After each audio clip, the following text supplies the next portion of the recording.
नमस्कार दोस्तों, हमारे चैनल पे आपका स्वागत है। दोस्तों, इस वीडियो में हम लोग बहुत ही इंपॉर्टेंट टॉपिक को कवर करेंगे।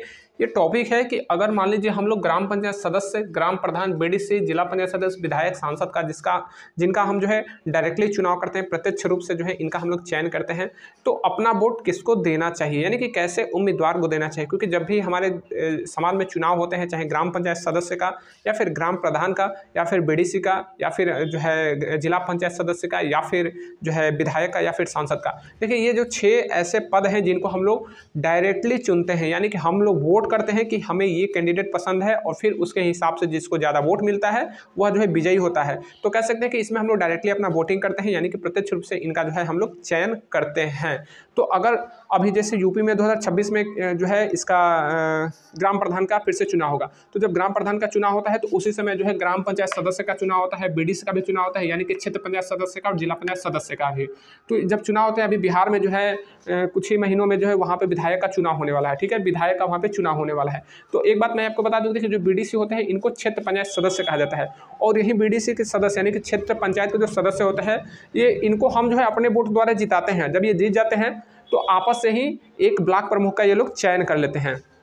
ठीक वैसे ही जैसे कि हम लोग विधायक को वोट करते हैं, लेकिन वो विधायक जो है आपस में ही मुख्यमंत्री का चुनाव करते हैं। ठीक उसी तरह से सांसद को हम लोग वोट करते हैं और वही सांसद पार्लियामेंट में जो है एक प्रधानमंत्री का चयन करते हैं। ठीक उसी तरह से जिला पंचायत सदस्य को हम लोग वोट करते हैं और वह आपस में ही मिलकर एक जिला पंचायत अध्यक्ष का चयन करते हैं, जो कि जिले का प्रथम नागरिक कहलाता है। बंगाल में ग्राम पंचायत सदस्य के लोग ही आपस में ग्राम प्रधान का चुनाव करते हैं, वहाँ पे ग्राम प्रधान का चयन नहीं होता है। लेकिन हमारे उत्तर प्रदेश में ग्राम पंचायत सदस्य का अलग चुनाव होता है, ग्राम प्रधान का अलग चुनाव होता है। अगर आप लोग बिहार या झारखंड या फिर मध्य प्रदेश से बिलोंग करते हैं, अगर आप लोग बिहार, झारखंड, मध्य प्रदेश में रहते हैं, तो ग्राम प्रधान जिस तरह से गाँव का प्रथम नागरिक होता है, ठीक वहाँ पर उसी तरह से मुखिया गाँव का प्रथम नागरिक होता है। जैसे बिहार में मुखिया गाँव का प्रथम नागरिक कहलाएगा, और वहीं झारखंड में भी जो है मुखिया ही प्रथम नागरिक कहलाएगा। लेकिन जो छत्तीसगढ़ होता है, मध्य प्रदेश, राजस्थान, गुजरात, उधर जो है मुखिया गांव का प्रथम नागरिक ना होकर मुखिया का नाम बदल जाता है और वहां पे उसको सरपंच कहा जाता है। ठीक है, तो चाहे ग्राम प्रधान कहो, मुखिया कहो, सरपंच कहो, ये केवल नाम का हेरफेर है, जगह के हिसाब से, बाकी इनके अधिकार बराबर है। इन तीनों को ही गांव का प्रथम नागरिक कहा जाता है। ठीक है, तो आप लोग समझ गए हो कि ग्राम प्रधान, मुखिया, सरपंच में क्या अंतर होता है। अगर नहीं पता है, क्लियर नहीं हो पा रहे, तो इस पर भी मैंने जो है वीडियो बनाया है अलग से, आप लोग उसको देखिएगा, आपको समझ में आ जाएगा। अब इनको जो है हम सही से चयन कैसे करें, यानी कि इनका चुनाव में, अगर मान लीजिए चुनाव आ रहा है विधायक का, तो विधायक का हम लोग चयन कैसे करेंगे। मान लीजिए बिहार में अभी चुनाव होने वाले हैं, ठीक है, कुछ ही महीनों में विधायक का चुनाव होगा, तो विधायक, अच्छे विधायक का हम लोग चयन कैसे करें। क्योंकि वोटिंग तो करते हैं, बहुत हमें भी इंटरेस्ट होता है कि यार हम जो है अच्छे विधायक का चयन करें, लेकिन होता क्या है कि विधायक जो होता है आपके एक विधानसभा से आता है। ठीक है, बात को समझिएगा। आपका ये जिला है, बहुत बड़ा जिला होता है, ठीक है, मान लीजिए बक्सर जिला हो गया, ठीक है, ये बक्सर जिला हो गया, ठीक है, ये बक्सर जिला हो गया, या फिर यूपी का मान लीजिए ये गाजीपुर जिला हो गया, ठीक है, या फिर बलिया जिला, कोई भी जिला हो। ठीक है, तो जिला जो है काफ़ी बड़ा होता है, जिलों को भी डिवाइड किया जाता है, जिला को जो है कई तहसील में बांट दिया जाता है। ठीक है, कई तहसील में बांट दिया जाता है। अब मान लीजिए गाजीपुर हुआ तो इसका एक तहसील हो जाएगा जमनिया, एक हो जाएगा सेवराई, एक मोहम्मदाबाद हो गया, एक कासिमाबाद हो गया, इस तरह से जो है ये सब तहसीलें हो जाती हैं। उसी तरह से बक्सर हो गया तो बक्सर का एक बक्सर हो गया और एक डुमराव हो गया, और भी जो इसके जो तहसीलें हैं वो जिसको अनुमंडल कहा जाता है, ये सब हो जाते हैं। तो देखिए, जो विधायक का चुनाव होता है ना, समझिए कि आपके एक जिले, एक तहसील के बराबर होता है जो विधानसभा क्षेत्र होता है, क्योंकि एक विधानसभा क्षेत्र से ही एक जो है विधायक का चयन होता है, और जो विधानसभा क्षेत्र होता है वह आपके अनुमंडल के बराबर ही होता है, यानी कि आपके तहसील का बराबर होता है। देखिए, उत्तर प्रदेश में तहसील कहा जाता है जिला से नीचे, और बिहार में जो है जिला से नीचे जो है अनुमंडल कहा जाएगा। ठीक है, तो तहसील का ही या बराबर का या अनुमंडल के दोनों बराबर है, केवल स्टेट के बदल जाने से इनके नाम में अंतर आया है। तो जो मान लीजिए गाजीपुर जिला है, तो गाजीपुर का 7 विधानसभा क्षेत्र है, तो गाजीपुर का जो 7 विधानसभा क्षेत्र है, तो सातों का एक एक विधायक होगा। ठीक है, तो मान लीजिए ये एक विधानसभा क्षेत्र है, ठीक है, ये मान लीजिए जमनिया विधानसभा क्षेत्र है, जमनिया विधानसभा क्षेत्र, ठीक है। अब जमनिया जो विधानसभा क्षेत्र है, तो इसमें आप लोग एक चीज़ का ध्यान दीजिएगा कि ये आपका तहसील है, ठीक है, ये जमनिया विधानसभा क्षेत्र है और इसको हम लोग जमनिया तहसील भी कहते हैं। तो जमनिया ये तहसील है, फिर तहसील में भी कई विकास खंड होते हैं, ठीक है, तहसील में कई विकास खंड है। अब मान लीजिए एक विकास खंड, ये दूसरा विकास खंड, ये तीसरा विकास खंड, कई विकास खंड बटे होते हैं। फिर विकास खंड में भी कई गांव होते हैं, विकास खंड में भी कई ग्राम पंचायत होते हैं, फिर ग्राम पंचायत में कई गांव होते हैं। समझिए कि बहुत ज़्यादा इसमें जो है डिवाइडेशन होता है।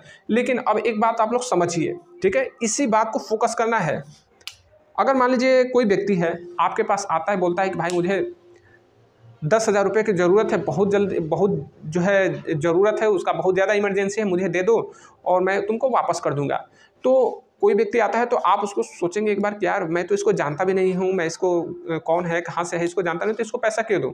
तो आप उससे पूछेंगे भाई कौन है, मैं तो आपको जानता भी नहीं हूँ, क्यों दूँ। तो फिर ये सवाल आप करेंगे, भाई करना भी चाहिए, हर व्यक्ति को करना चाहिए। और आप उसको जाहिर सी बात है पैसा नहीं देंगे, 10,000 क्या 10 रुपये भी नहीं देंगे, क्योंकि आप उसको जानते नहीं हैं, ठीक है। अब कोई आपका दोस्त आया, बोला कि भाई इस तरह से मेरे साथ जो है समस्या आ गया है, थोड़ा सा पैसे दे दे, मैं तेरे को बाद में दे दूंगा, बाद में वापस कर दूंगा। आप उसको जो है दे देते हैं, कहते हैं चलो अपना ही दोस्त है, दे देगा वापस, नहीं देगा तो भी दोस्ती है, तो कोई बात ही नहीं। तो समझिए कि आप बिना जाने पहचाने किसी को 1 रुपया तक नहीं दे पाते हैं, यानी कि देते हैं, या फिर 10 रुपये उसको नहीं देते हैं बिना जाने पहचाने, क्योंकि उसका भरोसा ही नहीं है, कौन है, कहाँ जाएगा, कब पैसा देगा, कोई पता ही नहीं है। तो आप उसको अपना जो है पैसा, जो कि बहुत बड़ा मायने नहीं रहता है हमारे जीवन में, लेकिन वो पैसा आप उसको नहीं दे रहे हैं। लेकिन आप समझिए कि एक विधानसभा का जो प्रत्याशी होता है, जो विधायक लड़ रहा है, तो विधायकी का जो दावेदारी किया है, क्योंकि आपके विधानसभा में कई लोग आते हैं विधायकी का दावेदारी करते हैं, कोई बीजेपी से है, कोई सपा से है, कोई जो है लोक जनशक्ति पार्टी से है, कोई आपका जनता दल यूनाइटेड से है, या फिर कोई बसपा से है, कोई कांग्रेस से है। तो समझिए कि इतने सारी पार्टियां जो है अपने अपना मुखौटा ला के फेंक देते हैं कि लो भैया यही है आपके महानुभाव, इनको आप वोट कीजिए। तो अब समझिए कि जब आप अपना जो है 10 रुपया किसी को नहीं दे रहे हैं बिना जाने पहचाने, तो ये फिर महानुभाव आपके सामने आते हैं, तो फिर आप अपना वोट क्यों दे देते हैं उनको। ना उनको जानते हैं ठीक से, ना उनको पहचानते हैं, ना उनका बैकग्राउंड स्थिति क्या है, ना उनका फैमिली स्थिति क्या है, कहाँ तक वो पढ़ा है, कुछ उसके बारे में जानते ही नहीं है, लेकिन फिर भी वोट देना है, उनको वोट देना होता है। ये क्या होता है कि पब्लिक की मजबूरी हो जाती है, जो वोटर है इनकी मजबूरी हो जाती है। ये नहीं कि ये शौक से वोट देते हैं। भाई मैं तो खुद ही कई बार जो है वोट नहीं देना चाहता हूँ, लेकिन फिर भी कहता हूँ नहीं दूंगा तो मेरा वोट बेकार चला जाएगा, तो किसी ना किसी को एक वोट दे देता हूँ, पार्टी देखकर वोट दे देता हूँ, चलो भाई बीजेपी ठीक है, इसको ये पार्टी ठीक है, वो पार्टी ठीक है, इसको हम वोट कर देते हैं। लेकिन समझिए कि वोटर की मजबूरी को कोई नहीं समझता है। वोटर को कोई भी वोटर नहीं चाहता है कि जो है वो गलत व्यक्ति को, अपराधी व्यक्ति को अपना जो है वोट दे। लेकिन समझिए कि उसको आप जानेंगे कैसे। लोग कहते हैं कि पढ़े लिखे को वोट करो, ठीक है, पढ़े लिखे को वोट करो। कई टीचर लोग भी कहते हैं पढ़े लिखे को वोट करो। भैया मैं क्वेश्चन करता हूँ कि पढ़े लिखे को वोट कर कैसे हम लोग जानेंगे कि कितना पढ़ा है, क्या लिखा है, क्या इसका एजुकेशन क्वालिफिकेशन है, क्या इसका जो है व्यवहार है लोगों के बीच में। क्योंकि भैया जब तक से हम किसी को जानेंगे नहीं कि उसका गरीबों के साथ कैसा व्यवहार है, अमीरों के साथ कैसा व्यवहार है, तो जब हम जानते ही नहीं कि ये व्यक्ति कैसा है, उसका पारिवारिक स्थिति कैसा है, उसका व्यवहार कैसा है, कोई जानकारी नहीं होती है, तो फिर हम उसको वोट अपना क्यों दे देते हैं। तो समझिए ये हमारे भारत का संविधान का, हमारे भारत के चुनाव प्रक्रिया का हमारे साथ धोखा है, वोटर के साथ नाइंसाफ़ी है। मतलब उसको जो है बांधा गया है एक जंजीरों में कि आपको वोट करना ही करना है, नहीं करेंगे तो भी कोई आपका वोट का वैल्यू नहीं है, कोई मतलब नहीं रहेगा।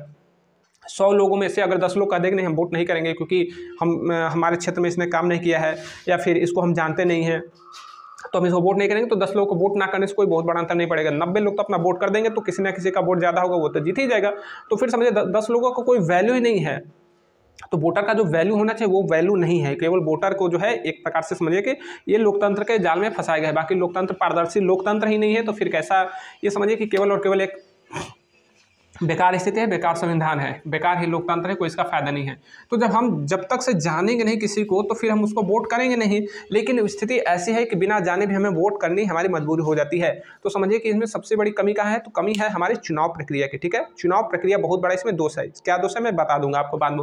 लेकिन अभी आप लोग समझिए कि अगर ग्राम प्रधान का चुनाव करना हो, ग्राम पंचायत सदस्य का चुनाव करना हो, तो अभी तो भाई इतना जल्दी चुनाव प्रक्रिया बदलेगा नहीं, क्योंकि बहुत जरूरत है बदलने की, लेकिन बदलेगा नहीं। अभी तो कई सालें जो है चलेंगे, इसमें कई साल जो है लग जाएंगे इसको बदलने में। लेकिन अगर आप चुनाव में किसी भी प्रत्याशी को जो है वोट करना चाहते हो, तो पहली बात कि उसको पहले जानकारी रखिए, वो जानिए कि वो है कौन। देखिए विधायक तो बहुत बड़ा विधानसभा क्षेत्र होता है, तो वहाँ से आएगा, विधानसभा क्षेत्र का कोई प्रत्याशी तो हम लोग नहीं जान पाएंगे। लेकिन ग्राम पंचायत सदस्य को तो हम लोग जानते हैं कि ये व्यक्ति, क्योंकि ग्राम पंचायत सदस्य काफ़ी छोटा होता है, हमारे गांव से भी बहुत छोटा होता है। तो आप अपने गांव में रह रहे हैं तो पता होगा कि कौन व्यक्ति कैसा है, ना सिर्फ पूरे गाँव का, लेकिन आपके जो क्षेत्र है, जो ग्राम पंचायत सदस्य का जिस ग्राम पंचायत सदस्य जिस वार्ड में आपका घर आता है, तो उसके आसपास के लोग तो जानते हैं। तो आप पहले देखिए कि उस व्यक्ति को जो है आप जानते हैं कि नहीं, ठीक है। जानेंगे उसको तो आपको पता होगा कि वो व्यक्ति सही है या गलत है, वो जो है गरीबों के साथ किस तरह से व्यवहार करता है, अमीरों के साथ कैसा व्यवहार करता है, बड़ों का जो है कदर करता है या नहीं करता है, सामाजिक उसका जो है सोच कैसा है, समाज के प्रति उसकी जो है चिंताएँ कैसी है। तो जब ये चीज़ें आप एक बार जो है केयर करेंगे, एक बार इस पर जो है विचार करेंगे, तो आपको पता चल जाएगा कि नहीं ये व्यक्ति को वोट करना है, उस व्यक्ति को वोट नहीं करना है। तो इन सब बिंदुओं को ध्यान में रखते हुए वोट करेंगे तो आपको अच्छा ग्राम पंचायत सदस्य भी मिलेगा, आपको अच्छा ग्राम प्रधान भी मिलेगा, आपको अच्छा जो है बीडीसी के लोग मिलेंगे, आपको जिला पंचायत सदस्य भी अच्छा मिलेगा, और उसके बाद विधायक भी अच्छा मिलेगा और सांसद भी अच्छा मिलेगा। तो ये आपके वोट पे डिपेंड करता है। लेकिन चुनाव प्रक्रिया तो भाई बहुत गलत है। आप वोट करके भी सही व्यक्ति को वोट, क्योंकि देखिए जब एक उम्मीदवार अपना उम्मीदवारी करने के लिए स्वतंत्र नहीं है तो फिर एक वोटर वोट देने के लिए स्वतंत्र नहीं हो सकता। और ये हमारे चुनाव प्रक्रिया का बहुत बड़ा दोष है, हमारे संविधान का बहुत बड़ा दोष है। जो बहुत लोग संविधान को जो है कहते हैं कि संविधान इस तरह का है, हमारे देश में संविधान बहुत अच्छा है, संविधान नहीं रहता तो हमारे देश की स्थिति कुछ और होती। तो भैया संविधान को उतना भी ज़्यादा जो है मत कहिए अच्छा है, क्योंकि संविधान अगर अच्छा रहता 150 से 2025 आ गया, 75 साल हो गए, लेकिन देश की स्थिति सुधरी नहीं। और खासकर निम्न कास्ट के जो लोग हैं उनकी स्थिति तो अभी भी बहुत ज़्यादा दयनीय है। तो संविधान में बहुत बड़ा कमी है, संविधान में अभी हमें संशोधन की ज़रूरत है। संविधान में जब तक से सुधार होगा नहीं तब तक से हमारी जो देश के जो नागरिक हैं उनको सही से किसी भी समस्या का समाधान नहीं होगा, चाहे बेरोजगारी हो या फिर भ्रष्टाचार हो या फिर जो है अशिक्षा हो या फिर स्वास्थ्य सुविधा हो, लोगों को नहीं मिल रहा है। तो ये क्यों नहीं मिल रहा है? 75 साल हो गए, मिलना चाहिए ना। संविधान तो 75 साल हो गए लागू हुए, तो संविधान इसको देने में विफल हो रहा है, क्योंकि संविधान की जो नीतियाँ है इसमें बहुत बड़ी कमी है। तो अगर हमारे देश की केवल चुनाव प्रक्रिया अगर सही हो जाती है तो समझिए कि हमारे देश के जितनी भी समस्या है वो सुधर जाएगी। तो चुनाव प्रक्रिया हमारी ऐसी होनी चाहिए कि यहाँ पर अपना उम्मीदवार जो है उम्मीदवार करने के लिए स्वतंत्र हो। व्यवस्था ऐसा होना चाहिए कि जो है उम्मीदवार अपना उम्मीदवारी करने के लिए स्वतंत्र होना चाहिए और वोटर अपना वोट देने के लिए स्वतंत्र होना चाहिए। तो ये व्यवस्था चुनाव प्रक्रिया को जो है बदलने की ज़रूरत है और नई चुनाव प्रक्रिया WCEP देश में लागू करने की ज़रूरत है। तो आप लोग चुनाव प्रक्रिया पर सोचिए, समझिए कि वाकई में कहाँ पर कमी है और क्या सुधार होने चाहिए। जो है हमारे देश में चुनाव प्रक्रिया को बदलकर WCP लागू करना चाहिए, नहीं लागू करना चाहिए। WCP को मैं आगे बताऊंगा, लेकिन आप लोग अभी चुनाव प्रक्रिया को समझिए। मिलेंगे अगले वीडियो में, तब तक के लिए जय हिंद।